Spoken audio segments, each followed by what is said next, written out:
This is MC Fireside Chats, a weekly show featuring conversations with thought leaders, entrepreneurs, and outdoor hospitality experts who share their insights to help your business succeed. Hosted by Brian Searl, the founder and CEO of Insider Perks, and powered by insights from Modern Campground, the most innovative news source in the industry.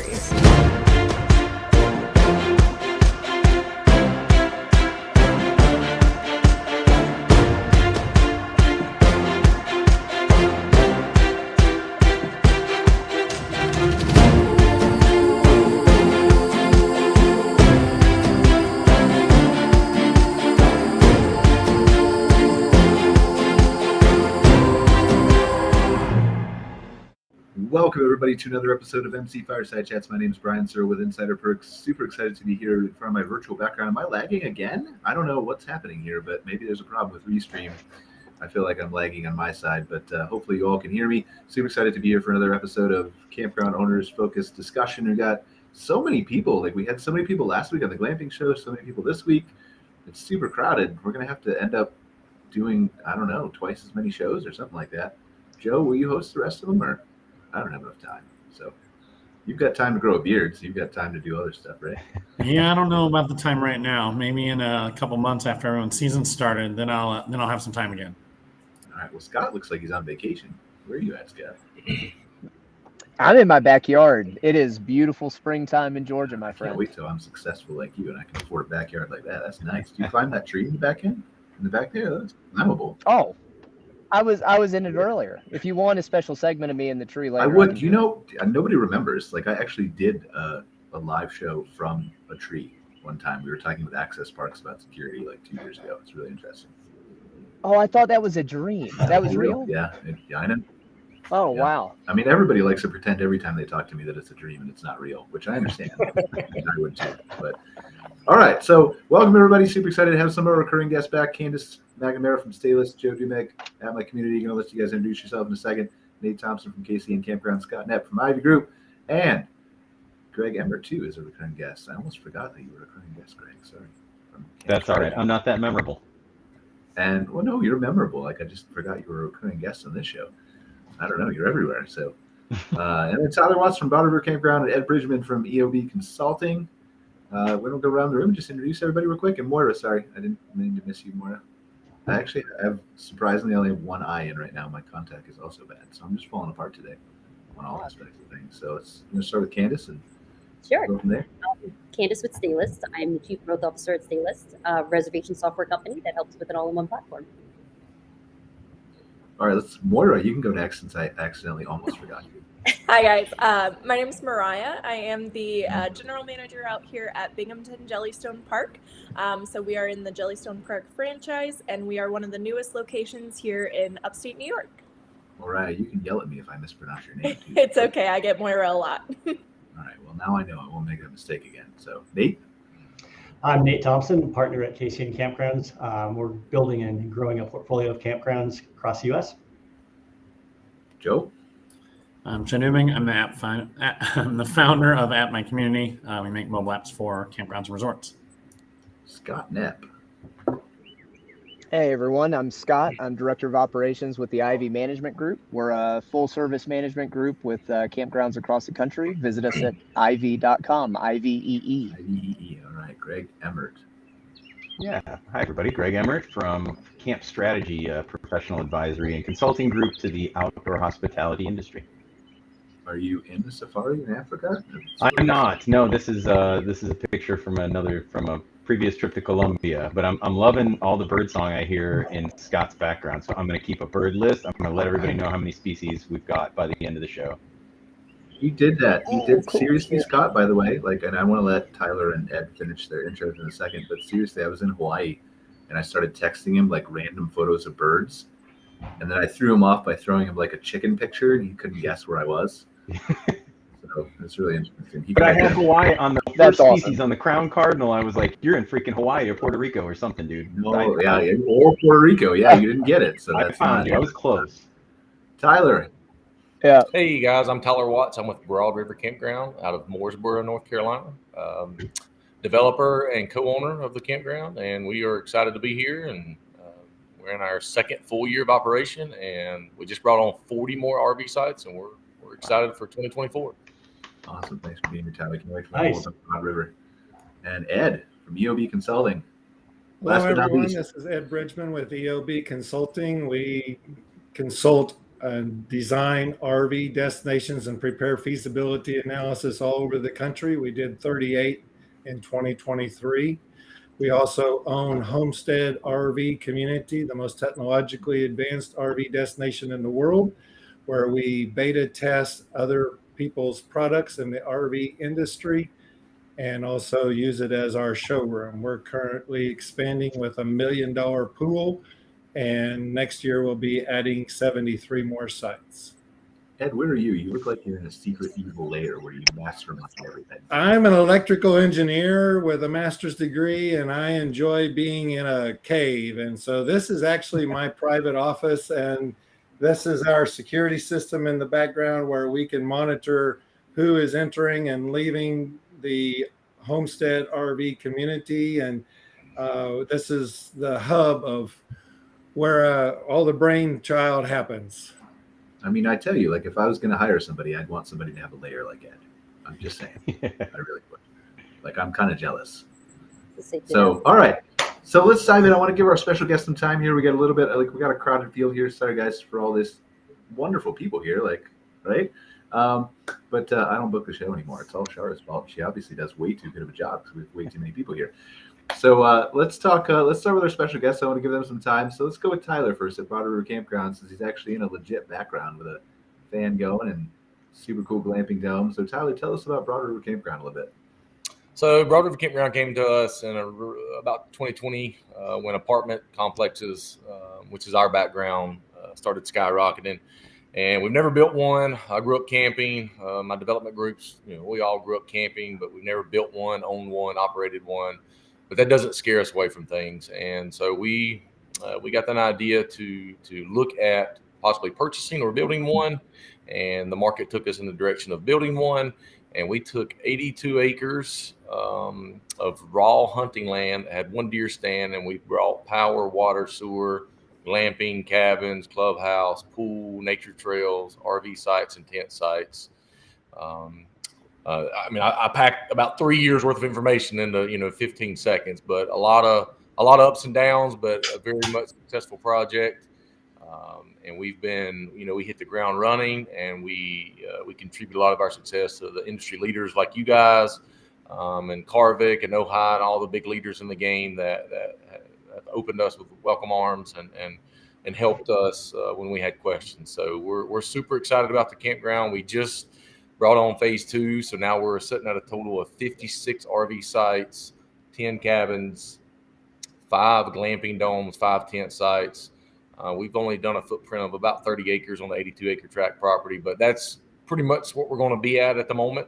Hopefully years to come, we'll look at expanding farther, but yeah, we're stoked. We're excited. People are showing up. People are discovering us. So we're extremely happy to be here and just excited to continue to grow. Awesome. Well, thank you for telling all my guests they're industry leaders. I definitely am not, but that's what they're here for. And I'm curious. I want to pick out one thing from the beginning of what you said first. You said the market took you in the direction of developing versus purchasing, right? And I think this is valuable insight, maybe that we haven't even covered in depth on this show before. And I apologize if I'm lagging. It looks really weird to me, but hopefully it'll be fine on the podcast. And, I'm interested. There's a lot of people obviously getting into this business over the last few years, both big and small. How do you know which direction the market is taking you? We look at a lot of projects. We look at a lot of opportunities out there in the real estate world, and we're unlimited general license contractors. So we know how to build. We just have to find the right project. And we had went from purchasing apartment complexes to actually looking at building some. Construction materials and acquisition costs did not make sense. So then it's kind of crazy. You got this bright idea. We were like, so wait a minute, we can build an RV site, no windows, no plumbing, other than obviously your sewer connection. But I'm talking like toilets and sinks. It's like, we got none of that, and people will pay how much a month?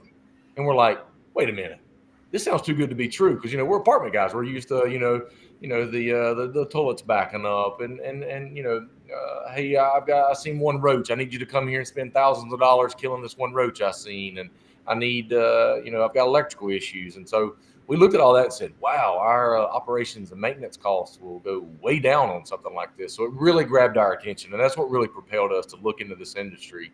And then it just snowball effect from there. Then we were like, okay, what about cabins? So then, at one point we were like, we're getting out of the apartment industry, but then next thing you know, we brought on 10 more cabins, and now we've got what we call 15 hotel rooms. So not only did we feel like we got in the RV industry, we feel like we're in the hotel industry as well. Because with our cabins and domes, we have to flip them and sanitize them and all that. So it's been a very big learning curve for us. This was not the first vision, but the vision we ultimately landed on was we looked at a lot of parks out there in the country, and we visited a lot of parks, and we said, hey, we want to be able to offer something that the common man that wants to spend $30 a night in tent camp, we want to be able to offer him something, all the way up to John and Jenny, who don't mind dropping a couple to $300 a night on a nice cabin and a golf cart and a hot tub and all that thing. So we developed our park around that model, and that's exactly what we did. And we didn't want to limit ourselves on one sector of RVer, so to speak. We wanted to open up to everyone that's in the camping world. Guys, I know my recurring guests know this, but if you have any questions, please feel free to pop in at any point so that I can talk less and people will be more interested in the show. But I think, where do you see yourself going? Because to me, like, I don't want to say you're small, but you're small comparatively to some of the larger, right, corporate sites. So I'm sure you have visions and plans for the future. Where would you like to go in an ideal world? So we always start small. We did that when we were purchasing apartment complexes, and we're looking at some other properties and projects now. We always start small. And even when we started small here, we only brought phase 1 on with 16 RV sites, 10 cabins, and 5 domes. No office, no clubhouse, no pool, no nothing. But we do that strategically to first off generate revenue as quickly as possible, right? Time is your enemy when you're trying to get open, right? You're trying to get open as quickly as possible. So we opened to a fully booked park. We were very, very small. We've expanded. We're still small. If it's up to me, if I'm king, I want to build 1,000 more, right? But we got to make sure Broad River Campground continues to thrive and do as well as we expect it to. And then, we want to continue to scale. Now that we understand the model, and we understand our profit margins and where we expect things to mature at, we 100% definitely want to level up and grow. And so I don't know exactly where that'll land us, but if we were to build another one, I would imagine we would be considered a medium-sized park, and then possibly jump into the large park category. So it just depends on what the opportunity is out there. If there's some acquisitions available from medium, large parks that have significant value add, we'll definitely look at that, and we'll come in there and renovate and rehab and restabilize the property. If we don't see those opportunities, then we start looking for land acquisition, and then we'll just do it from ground up construction. And so tell me, I'm just curious, and please, anybody else can ask a question too instead of me, but when you look at the value add that your group brings, everybody seems to have their own unique either value add or proposition or thing they're going to do, and some of them work and some of them don't. But what is your difference maker, would you say?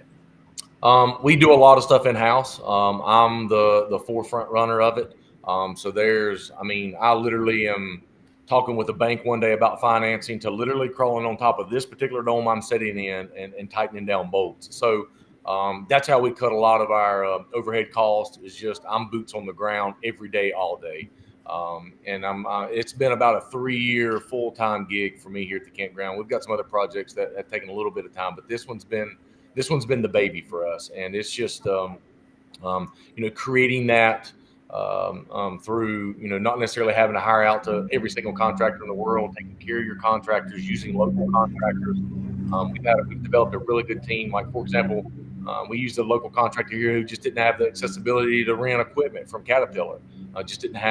He's a smaller guy, and we went and rented it for him. And we paid for it, and he billed us for his billable hours. And we were able to make that work, and we saved a tremendous amount of money versus hiring a large grading company. And I was actually dedicated dump truck driver for about 3 weeks. I learned how to drive a pretty big dump truck, and it sounds fun, and it is fun for about the first 4 hours. After about 300 hours, I tell you what, I was ready to get out of that truck. So I think we hauled about 1,600 loads of dirt. But it's things like that my group and myself are willing to do and get dirty with. We're not scared of work. we're willing to jump in and work the 12-hour days. But that's, at the end of the day, that's what makes this project successful, because otherwise, you're another $1 million, building an RV park, right? And that changes your whole underwriting model and your cash flow analysis. So Brian said he's tired of asking questions. Yes. So is that similar to, did you have that expectation coming into this? Because I would imagine that your apartments were not as boots on the ground as the campground has been for you. So how does that differ? And then were you kind of already running that in your head that you were going to be driving a dump truck for 300 hours when you guys decided to do the campground instead of apartment? So the apartments were very much similar to that. I've laid flooring. I've helped install kitchen cabinets. I've pulled RG6 cable wiring when we're doing apartments. Very much the same. Use very much the same contractors that we use on our apartments. We use on the campground.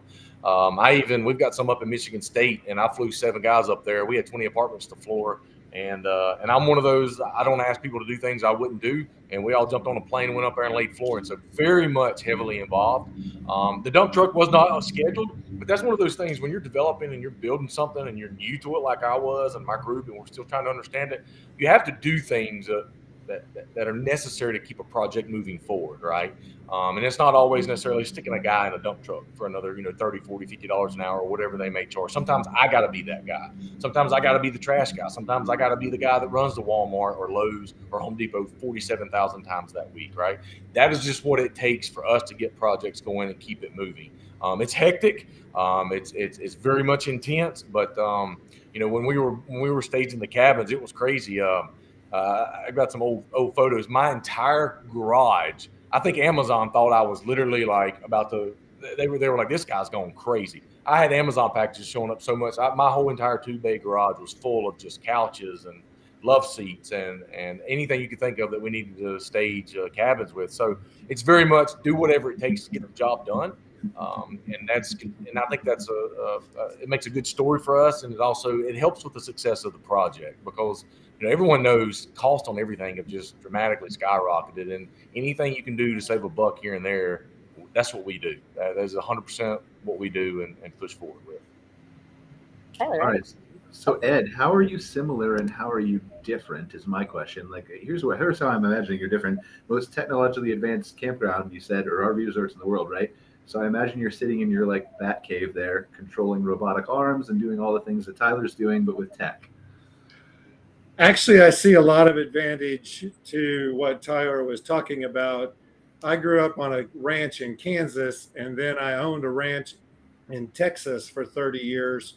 And I noticed that the dirt in Kansas was dark and healthy, and you could grow a lot. And then we had to use a stick of dynamite to dig a pothole in Texas. And so when I came to Alabama, I actually went to work for the gentleman who cleared my property, and I drove a dump truck for 3 years, got my CDL Class A license, and I drove the dump truck so that I would understand the land in lower Alabama, which is completely different than Texas or Ohio or Kansas, where I was from. So I learned how to develop here and learned how to work with the property here. That helped me be a better consultant all over the country. Now I'm traveling to Georgia next week. I've got 2 jobs in Texas. Earlier this month, I just got back from Texas, and I just got back from Fort Myers, Florida, the week before that. So we're averaging about 3 a month, but they're all over the country. And so having that background and hands-on experience to understand the differences in how you lay a foundation, whether it's I just got back from Indiana, and the way they lay foundation in Indiana is completely different than we do in Texas. So understanding the different soil content around the country, being hands-on, has proven to be a very invaluable experience. So beyond that, what would you say sets EOB Consulting apart? EOB Consulting is set apart from a lot of other consulting companies because we literally physically travel to each unique site and and identify which one of the 5 RV destination types best will fit that location. And then we come back to Lower Alabama and have our CAD in-house CAD engineers. We don't just hire some CAD engineer that we have to retrain each time. We have on-site full-time CAD engineers that understand that we don't design blind sites, and we have certain unique features that we design that we haven't seen in our peers, but our CAD engineers are aware of that so that our designs will properly function and every site is accessible and every road is traversable. We just had an RV in here last night who was on his way to a racetrack, and he was 84 feet long. One RV pulling a trailer being pulled by a semi, but we see that all the time now. We see that very common, that a tractor trailer is pulling the fifth wheel, the custom made fifth wheel, and you've got a custom made fifth wheel that's a minimum 52 feet long, pulling a 30-some foot long trailer. And who are these people? Like, I feel like I'm not working hard enough to deserve these things, and these I don't understand. What am I doing wrong? Maybe I need to hire Ed. Well, if you hire me, the site will function correctly and it will be a good fit. If you build a resort where you should have built a campground, you may still make money, but you won't maximize the value of your property. Okay, that's fair. Anybody have any questions for Ed? Or Ed Ed? on the nail head right there. He's very much correct. We kind of went into it blind, and we hired a local civil engineer. And they did a great job, don't get me wrong, but our campground was a build then design style. We literally hand drew it on napkins. We pulled stakes, we pulled strings, and I think we've been successful with it. Did we make a few mistakes along the way? Of course we did. But Ed very much hit on the nail head. Having a functional campground or resort is a big deal nowadays, especially with your seasoned and your larger style RVs. We learned from phase 1 to phase 2, and a lot of it just had to do with our septic footprint out here. So we were limited, but a lot of our sites on phase 2 are now around 95 to 100 foot long. And on phase 1 for us, they're around 65, 70 foot. Again, we didn't really have much wiggle room there just because of our septic footprint. But those things make a huge difference. And we're seeing the bookings, of course, right now, everything on our site that books up first is phase 2, right? Because they're bigger, larger, and we did a little custom sewer hookup. So it's very much correct. It's crucial to have some knowledge like that. And we're still learning. So last year we did 38 designs all around the country. As part of that, we physically travel to each location, and then we spend 3 days in that location developing an understanding of the local market and making certain that the local market has a demand for what it is that you're trying to supply. And each of those times we average between 15 and 20 RV destinations around that site. So if you take 15 times 38, we conservatively walked on 570 RV destinations all around the country. Physically spent time talking to managers, people who live there, guests, and found out the good, the bad, and the ugly on nearly 600 different RV sites last year. We see a lot of good. We see a lot of things that are like, why did they do that? And we incorporate the good into our next design. We are constantly learning. It seems so straightforward. It seems like something you could just design and it makes sense. And there's a lot of designs out there that have been designed, replicated over and over and over and over, and they're just not functioning with today's RV. Today's RV is bigger, demands more electricity, demands today's RV owner demands easier access to their sites. They didn't grow up on farms. They didn't grow up backing. And so they're having more issues than they did 20 years ago. The 77% of RV destinations are older than 20 years of age, and they were designed for the RVs at that time. The RVs today and the RV owner today demands a different product. So let's take this and run with it for a second, right? Because I think this is a good theme that many of our guests here can touch on in different ways. So I want to come maybe first to Scott from Ivy, because you've dealt with, like, we're talking about the points of maybe I start with a design or I start with a construction and then work on the design, and there's maybe I take over a park that needs revamped and needs a different design or construction or all kinds of things. And I think you've dealt with both. So I want to start with you and get your perspective on that, and then I want to go to Nate, who has maybe an announcement he wants to share with us. But also just for your perspective too, Nate, because you've taken over a lot of parks as well. Yeah, I think this is a fascinating vein to focus on, and this is where my mind was going too. As we listened to Tyler explain, the situation that he found himself in, and the joys and the challenges of developing a property, I found that really interesting, because I think most often we are working with owners that are in an acquisition for a property that's been developed. And to Ed's very well put point, parks are very different now. And depending on the age of the park, there may be a great deal of work ahead in an acquisition, and there might be a great deal of unknown. There's one thing that I would really caution new owners or anyone looking to get into the space with is take advantage of your due diligence period and really spend a lot of time looking underground and all the intangibles of the property, because it's really easy to think you're going to acquire a property and you have these funds for all the ways that you want to improve it, and then all of those funds go towards something that is intangible to the guest experience. And what a shame, right? What a shame. And it's interesting to hear the people that have taken on developing. I think that's really exciting. It's really exciting to manage for anyone, but when you manage for an owner that has a really clear vision and has developed to that vision, what an amazing opportunity. Like, Tyler, that is so cool that you had the opportunity to sit around and take your experience and design something that was going to match that.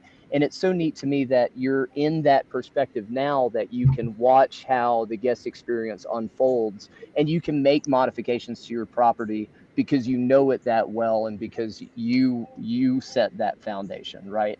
I don't want to interrupt you, Scott. I just want to point out that Tyler was never sitting around. He was probably designing it on top of the glamping tent, or while he was running the Home Depot, or.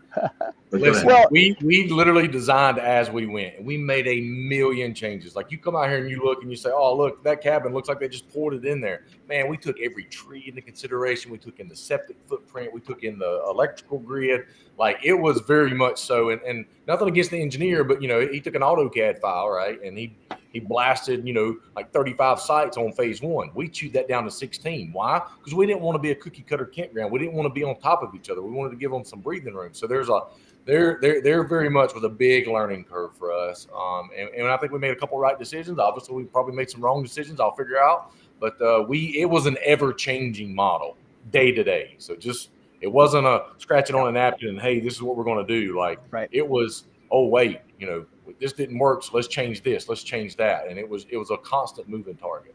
And it probably will always evolve, right? Yeah. I think that's super neat. And I think that also, when you watch an acquisition unfold, and you might have gone through this, Tyler, too, just as you were obtaining the land, but so often in the acquisition process, the challenges is on the owner, the buyer, and the seller coming to the common ground around the table, and so much of the attention goes towards those negotiations that you don't get to focus on the land as much. So it's neat to hear Tyler talk about, like, his experience getting to focus on the land. I also think it's worthwhile pointing out that Tyler did the Wi-Fi right at his property. The fact that he's doing a podcast Zoom call with this much data going through inside one of his yurt.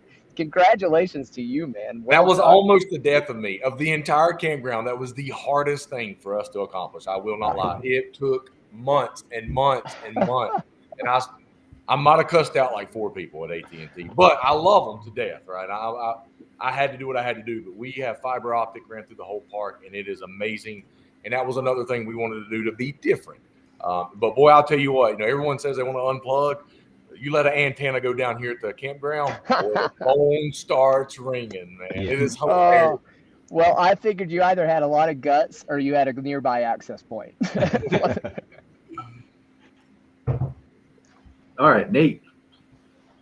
Well, yes. As we've grown the portfolio, we've really focused on acquiring properties as opposed to ground up builds. So hats off to Tyler that's a bold move to start in the industry and do it, from scratch. That's a huge deal. We have a park in Kansas that was, it's a great example of a park that kind of doesn't fit today's current RVs. And it was built in 1962. So if you think about vehicles then versus vehicles now, it's a huge leap for a lot of the vehicles to be able to use that park. So as we're doing our portfolio growth, we're looking for opportunities to expand both the amenities of the current park and the current sites, but we're also looking for opportunities where we can grow the footprint of the park itself.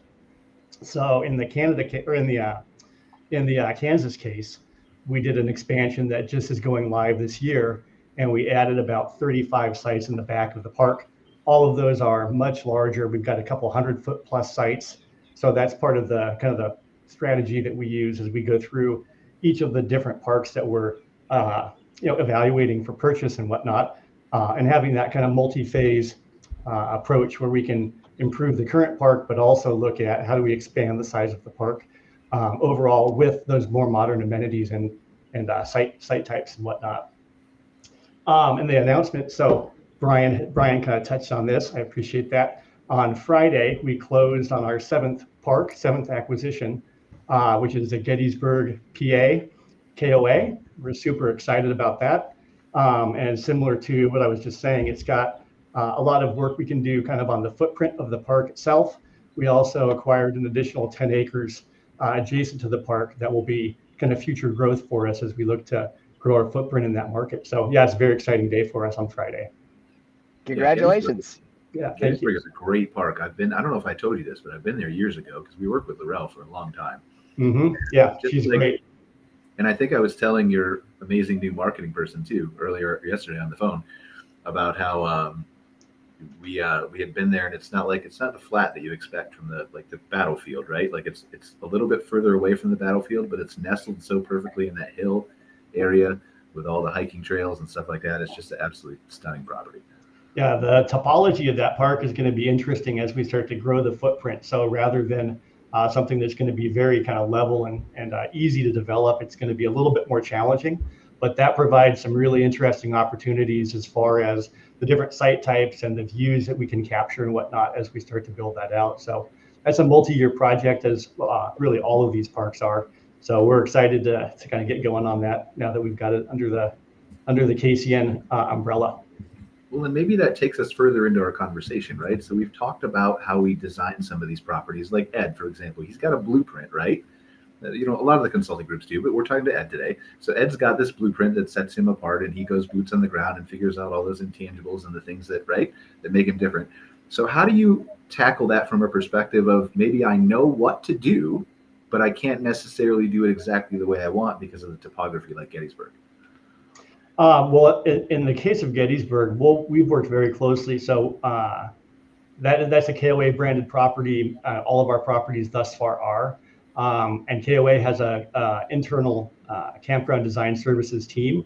So we work very closely with them and kind of the experience we've got with the other parks where we've done expansions to model that. But we do that during the diligence phase while we're evaluating the park. So we've got a pretty good sense of what it is, what the capacity is for us to do that before we close on that particular property. There's a lot of legwork that goes into that 60 to 90 day period before you actually own the property. And that's a big part of it when we're looking at a property that's got expansion capacity. Really kind of dry, straw man out where you can do it, how you can do it, walk the property, be there consistently. I think that's something that Ed touched on as well. You cannot replicate that through, as great as technology is, you can't replicate that. You got to be there, you got to walk the property, you got to see how it feels, you got to see the views yourself, and start to kind of conceptualize where you think you can make some of those things happen. And there's a little bit of a leap of faith because ultimately it is, a vision that you've got, and it's not a completed plan. But we're pretty excited about where Gettysburg's going to go. Awesome. I want to make sure we get to, is it Mariah? Did I pronounce it right that time? So I want to go to Mariah and hear about Binghamton Jellystone Park. And then I want to touch on maybe just continuing this conversation, but from a different perspective, maybe from Candace and Joe's perspective of how the design and everything that you lay the foundation for in the beginning leads to success, both through mobile apps, community engagement, and then through online reservations and things like that. So, but Mariah, please tell us your story. Yeah, so actually it's been so interesting hearing everybody talk today, because I just keep pulling like bits and pieces out of you guys' stories and just think like, oh my gosh, that applies so much to what we've done here. So my owners purchased this campground in December of 2021. So this is our third season going in. And I mean, we have been fly by the seat of our pants. They started in the rental industry as well, so very similar to Tyler. And, it's just been a process. The campground that we purchased was built in the 60s. And so we've had a lot of those growing pains of where, these rigs come in and they are a lot bigger, than the sites that have been designed. And, so we've been working to accommodate those and just figure out what it is that our consumer needs.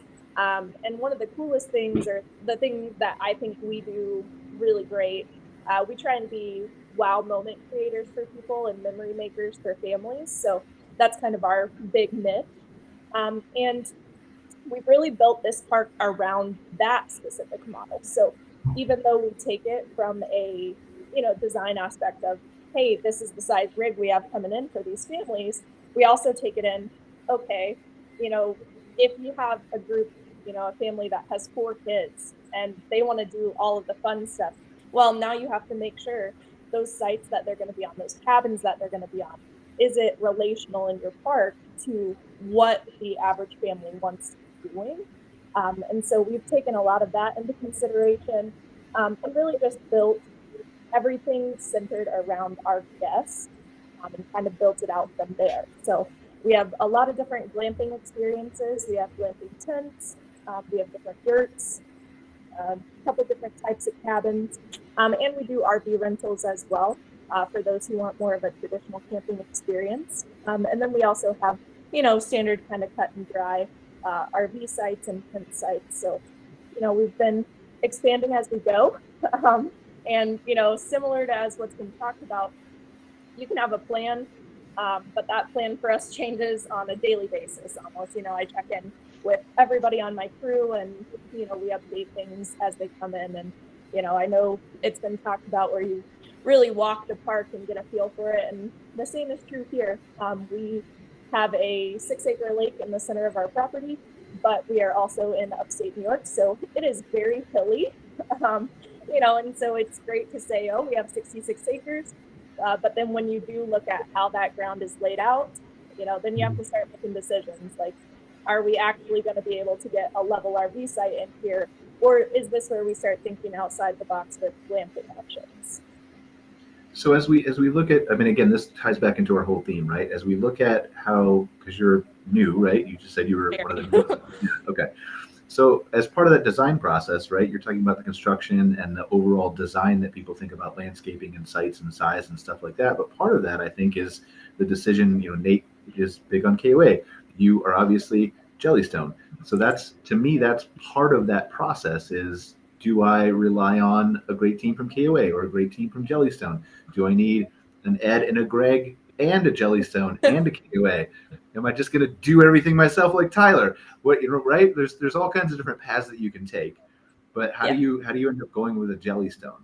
Yeah, absolutely. So we really locked in on Jellystone for the whole aspect of their consumer. So our guest is who we wanted this campground to be about. So Jellystone is all about those young families that come in and they just want to have a great time together, really that big family bonding experience. So we really locked in on that model and have taken their advice and their help and just kind of ran with it. It's crazy because we do have all of that input from them. Jellystone is a phenomenal team. I don't know if you worked with them before, but They are fantastic, and all of their advice and just anything, any type of support they give is wonderful. But then we also, like Tyler, we have that kind of background of construction ourselves. So we really do put a lot of our own, process into it. So we look for advice, but then we also end up doing a majority of the design work and stuff on our own, with a little bit of the consulting aspect from Jellystone.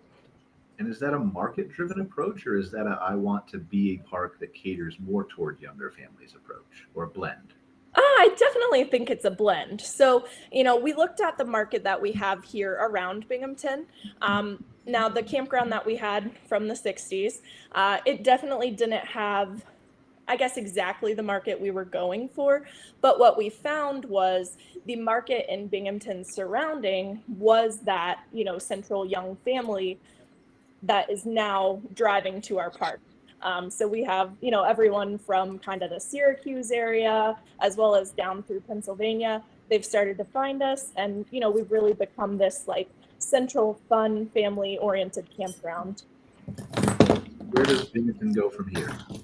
Oh man, yeah, we are definitely starting strong, and I think we're just getting stronger. So currently, we are, I don't know if I can even call them phases. We just do every single year, I would say would be a new phase. So currently, I actually just put online, we have 8 new VIP sites that we're putting in. So those are going to be some pretty long concrete sites with private concrete patios. Those are going to be close to our attractions and activities like our jumping pillows and mini golf course. I know we have a pool slated out for the future. That was one thing that our campground was lacking from the 60s. So we are working on putting that in.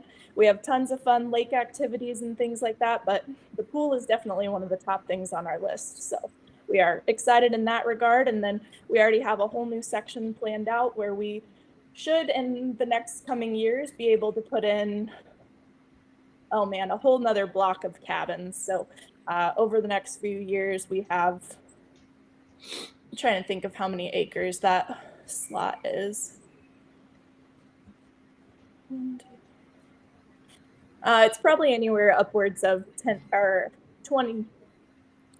to 20 new cabins in our newest section. So wow. Lots of expansion going on, and both in the site development world as well as the attractions and activities world. And we are just really excited for the future and bringing these families in and helping create, lasting fun vacation memories for them. Something you said kind of really piqued my interest a little bit, and I'd love to see if the group wants to weigh in on it. And then I promise I'll get to you, Candace, Joe, and Greg too. You can feel free to just pipe in, and I know you've got a wealth of knowledge there, so but we'll get to you, I promise. When we're talking about the VIP sites that you were adding specifically, and Ed had mentioned all the people who are pulling trailers, behind pulling the fifth wheels with trailers.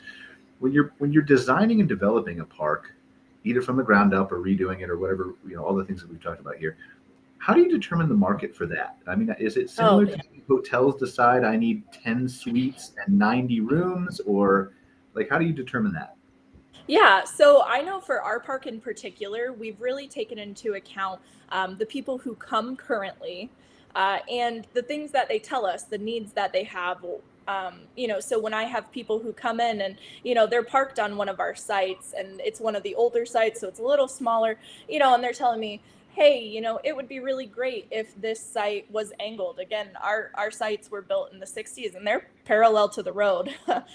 So, we really had to go in and kind of adjust things as we go. So we've created, 45-degree envelopes onto all of our sites and things like that just to help what we have now. But then as we talk to them, we realize, hey, campers and trailers, fifth wheels, they're all just getting bigger. Nothing is getting smaller. It was already hit on the electrical draw, even the sewer draw. Everybody wants to take a shower every day. Everybody wants to, live that kind of household lifestyle, but on the go. And so you really take in that consumer need and just work that into what you can. So at our park, we take all of those things into consideration, and then we lay it out the best way we can. So the section that we have now, they're about 85 feet long.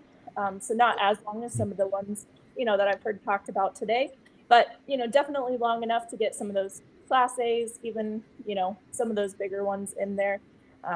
And just really working with what we have, but also listening to those needs of our guests.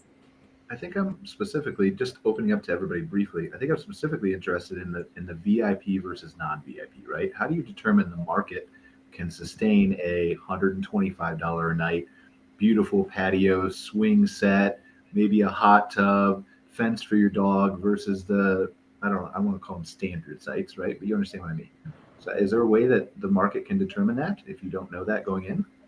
To anybody who wants to answer.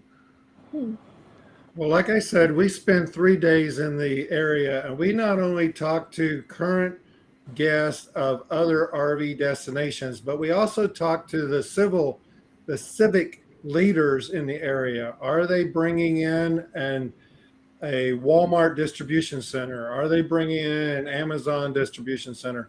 What is happening in the area? I just recently finished a 512-acre destination for Polk County, Georgia, and they had this acreage setting over to the side. They wanted to have an alternative low-income housing place. So we designed it in sections like communities so that people could feel like they were in a community in this own block. And what the Polk County is doing is, if you have an RV that qualifies, first of all, and you make less than a certain amount of money, they're going to allow them to live in this RV destination. It serves two purposes for them. It gets all of the lower income people in one area instead of scattered around the city, and they found that advantageous. But like I mentioned, I think I got off track.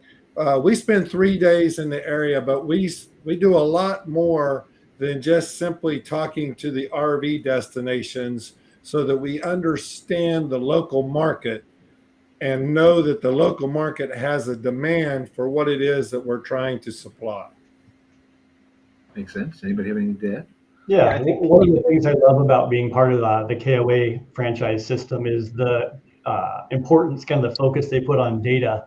So as we're designing and looking at ways we can expand the current park or expand the park with new sites, we can dig into the data, not just for that park, right, to see occupancy levels and average rates per night and whatnot, which is obviously important if you're designing like for like.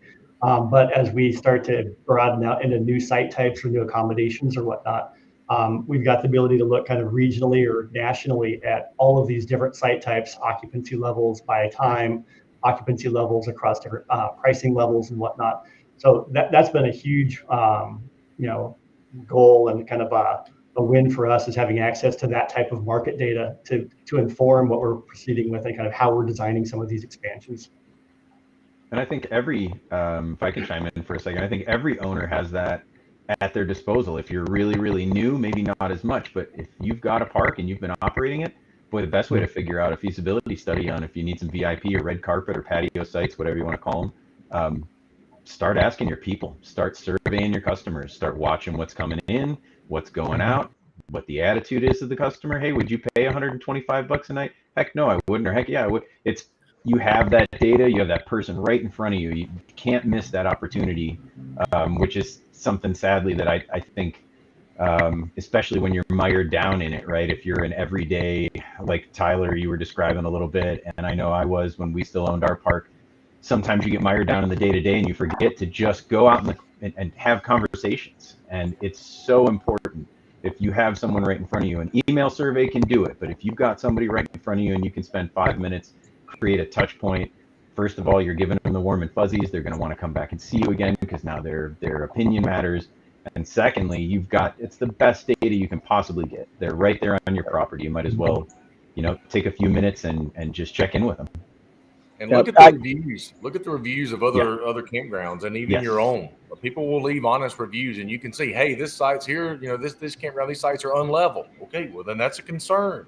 You need to make sure your sites are level, shortness, stuff like that. So, and honestly, we went around and just toured a lot of parks and said, hey, we're thinking about building a campground. I know we're crazy.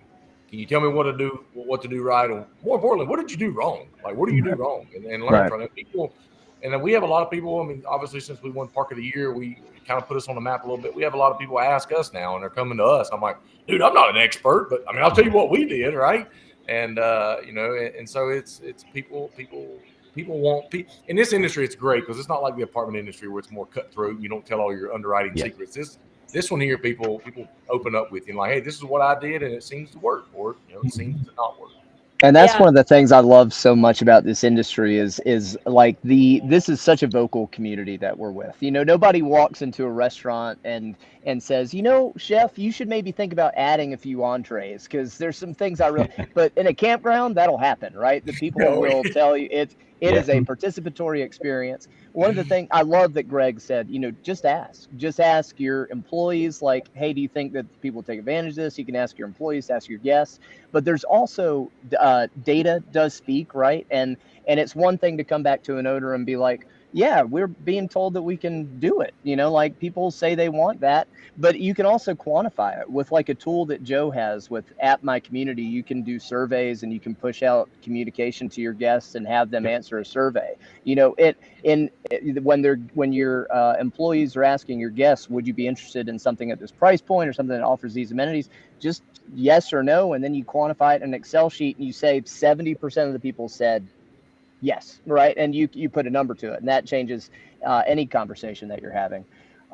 So there's some cool stuff, and then also with the comp set, I think I love that with like reaching out to your competitors, having those conversations, and like Airbnb, even just logging on and seeing what are my Airbnb competitions doing, like where are they, what's their price point, how high end are they? So there's a lot of data out there. That's a good segue to Joe, I think. So Joe. You have a question, Brian? I set you up like 25 minutes ago. I wrote down my This lead to the point where at My Community and then Candace and Staylist, just how does that lead to the point where, or does all that impact how successful your engagement apps are and things like that, the reservation system, the bookings, the things that come after the design?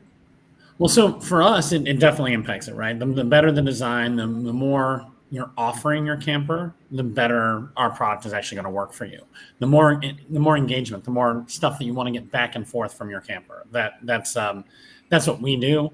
I think most of this podcast has been about development. So I had other thoughts. I was thinking about other things around development rather than apps. I mean, we have been used actually at Ed's property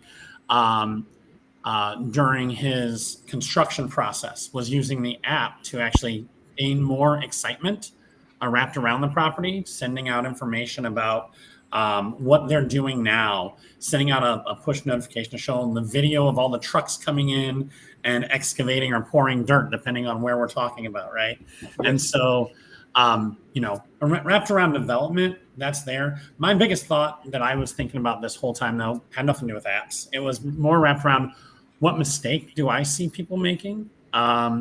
And that is, they buy a piece of property, maybe that is an existing campground that's all seasonal or all transient, and think, you know what, I'm going to grow this into a destination. And they've done that without thinking about, does this area support that?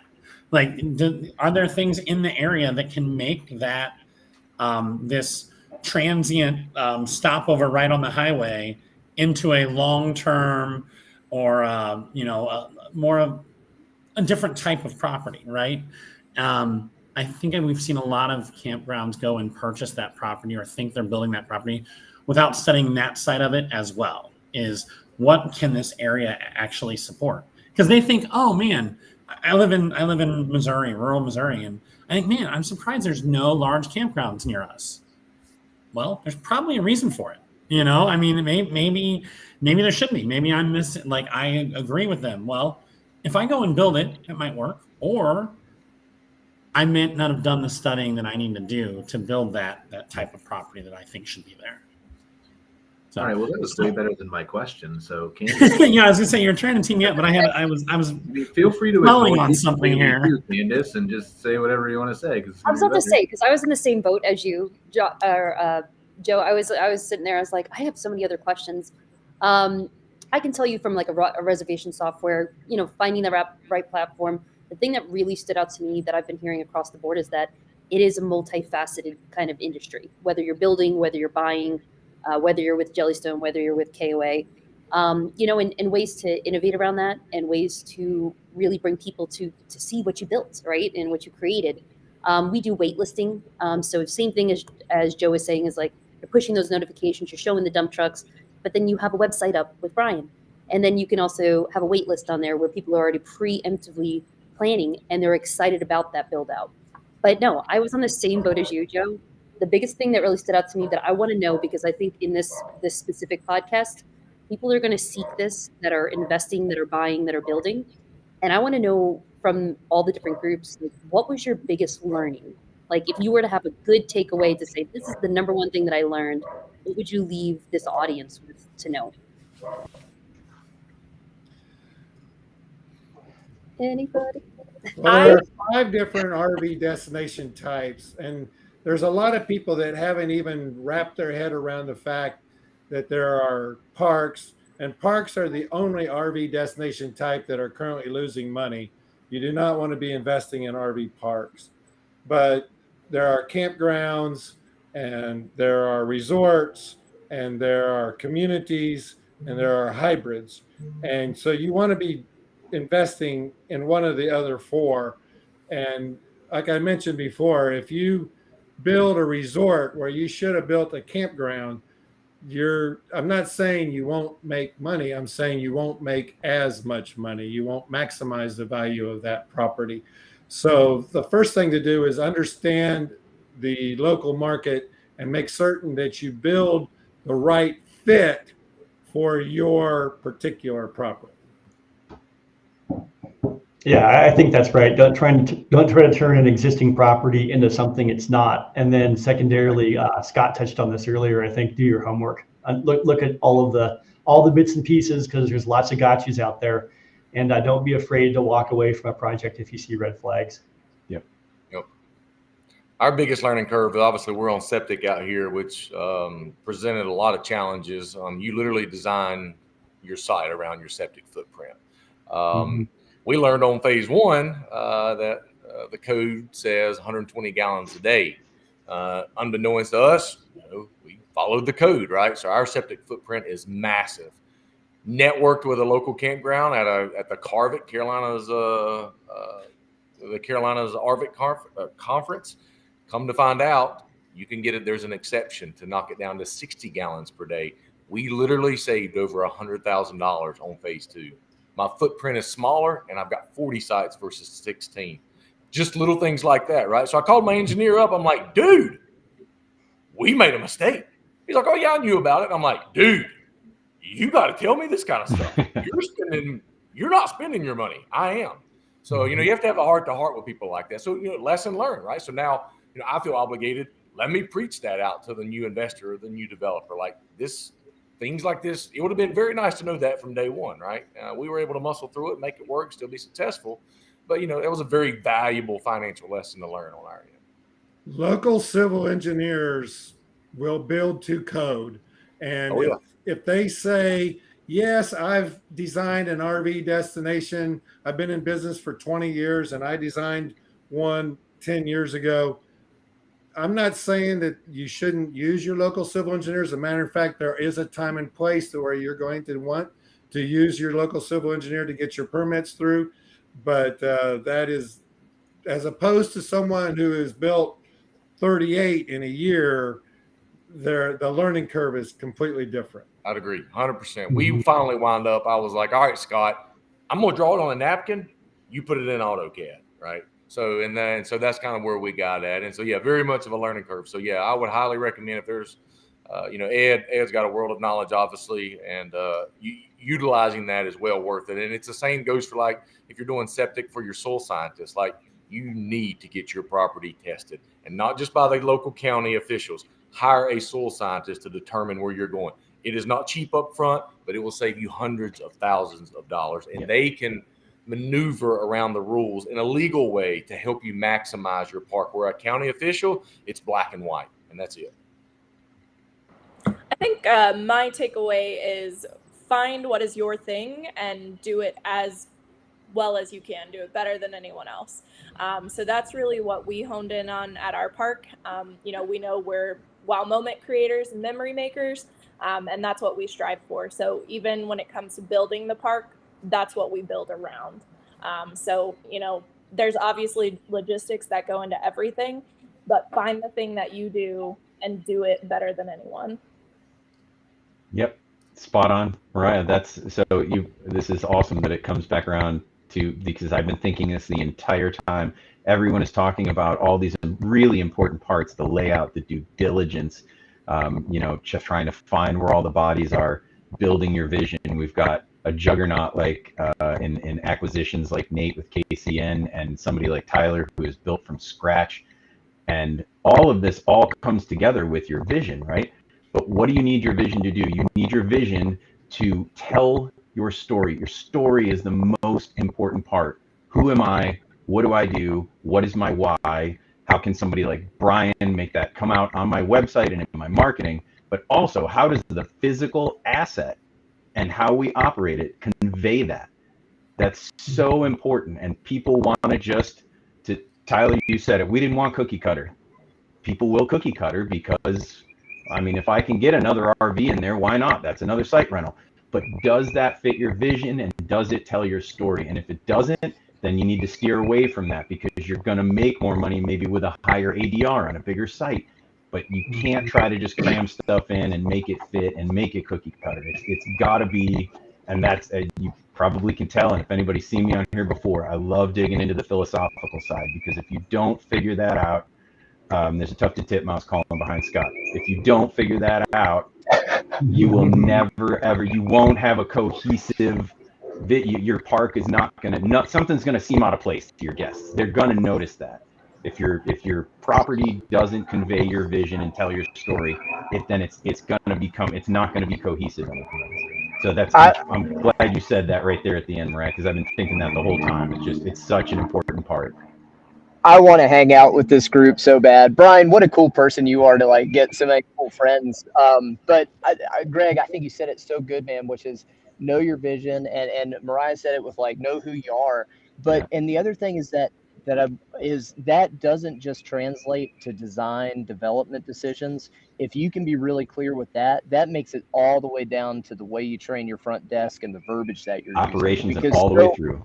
Totally, because so often you get stuck at even just something as simple as a phone greeting. That should be consistent and standard, and it should come from your story, and it should match the look and feel of the whole vibe of the rest of the resort, right? So if you can find that alignment, not just in the development, and let it trickle all the way down to the verbiage on your documents and the language that your team is using, it's very impactful for the guest experience. Absolutely. All right, we're running a couple minutes over, so unfortunately I got to cut us off of a great discussion. I appreciate everybody being here. Candace, you didn't get to talk much. Joe, you talked a little bit more. That's all right. Hopefully we'll get you guys more involved when you come back next week. Mariah, thanks for being here. No problem. Ed, thanks for being a special guest. Tyler, thanks for being a special guest. Super great insights. Greg, Nate, Scott, as always. And we will see you all next week for another RV industry focus show, this time for the 4th week. Other than that, take care, guys. We'll see you in about a month. Bye. Thanks, everybody. Bye. Thanks, Brian. Great talk. Joining us for this episode of MC Fireside Chats with your host, Brian Searl. Have a suggestion for a show idea? Want your campground or company in a future episode? Email us at hello@moderncampground.com. Get your daily dose of news from moderncampground.com. And be sure to join us next week for more insights into the fascinating world of outdoor hospitality.